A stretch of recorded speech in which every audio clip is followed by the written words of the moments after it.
सभी साधर्मियों को सादर चैतन्यत्र। आइए आज की हम इष्टोपदेश की कक्षा प्रारंभ करते हैं कि आज आचार्य भगवान क्या कह रहे हैं। पिछली कारिका में आचार्य भगवान ने कहा था किमिदं कीदृशं कस्य कस्मात् त्वेक्त विशेषेण स्वदेहमपि न वेति योगी योग परायण, कि जो योगी योग में निमग्न हो जाता है तब वह यह विचार नहीं करता है, पर के विषय में किसी भी प्रकार का विचार नहीं करता कि वह कैसा है, क्यों है, किस कारण से है। इन सब विकल्पों से, इन सब प्रश्नों से जो रहित हो जाता है तब वह योग की दशा में डूब करके योगी केवल अपने आत्मा का, आत्मद्रव्य का चिंतन करता है। पिछली कारिका में यह बताया था। अब अगली कारिका में आचार्य भगवान क्या कह रहे हैं इसको हम समझने का प्रयास करेंगे। तो आइए हम अपने दोनों हाथों को जोड़ते हैं और कारिका का उच्चारण करते हैं।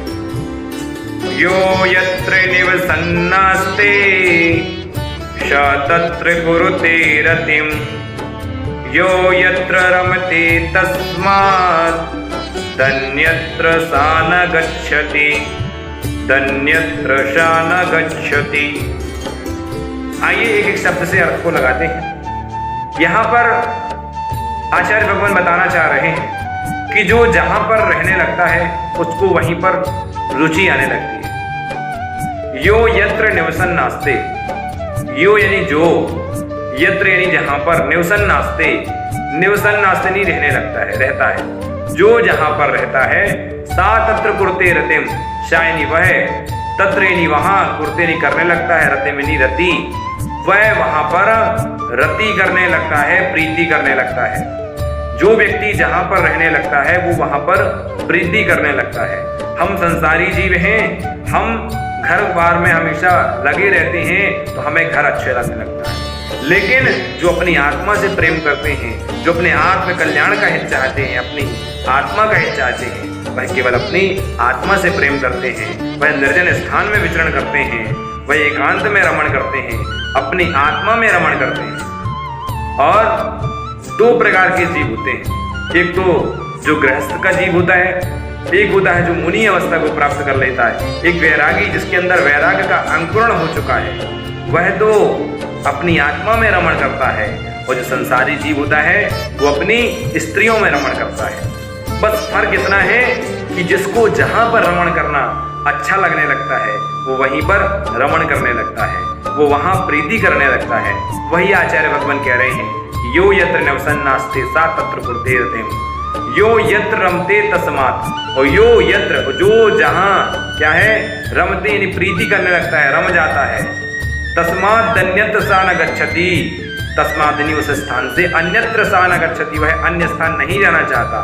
जिस व्यक्ति को जहां पर प्रीति हो जाती है वो वहां से अन्य जाने की सोचता भी नहीं है, वह वहां से अन्य नहीं जाता है। तो कहने का मतलब ये है कि जो व्यक्ति जहां निवास करने लगता है उसको वहां पर प्रीति हो जाती है, और जो जहां पर प्रीति के साथ रहने लगता है वह वहां से कहीं और अन्य जगह नहीं जाना चाहता है। तो ये आचार्य भगवान बताना चाह रहे हैं कि यदि कोई जीव किसी भी पर्याय में हो, उस पर्याय में उसको रस आने लगता है। शास्त्रों में कहानी आती है कि एक बार एक पिताजी और एक पुत्र था। पिता की आयु पूर्ण होने वाली थी। एक मुनिराज के पास गए और उन्होंने बताया कि कुछ बताइए। तो मुनिराज ने कहा कि आपकी आयु तो कुछ दिनों की बची है, आपकी आयु खत्म होने वाली है। पिता से बोला, पुत्र भी था। तो पिता ने पूछा कि महाराज बनेंगे क्या हम अगली पर्याय में?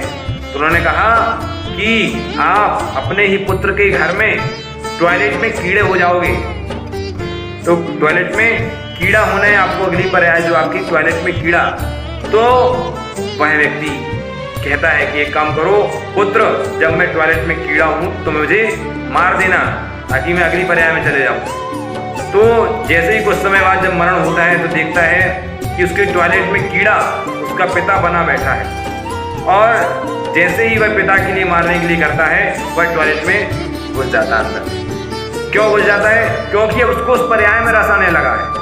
तो जो व्यक्ति जिस पर्याय में जाकर के रमण करने लगता है उसको वहीं पर रस आने लगता है। हम संसारी हैं, हम संसार में रस मानते हैं, हम संसार में रच पच जाते हैं और उसमें आनंद लेने लगते हैं। लेकिन जो सच्चा योगी होता है, जो सच्चा आत्मा का हित चाहने वाला होता है, वह अपनी आत्मा में रमण करता है। वह केवल और केवल अपनी आत्मा के हित के बारे में सोचता है।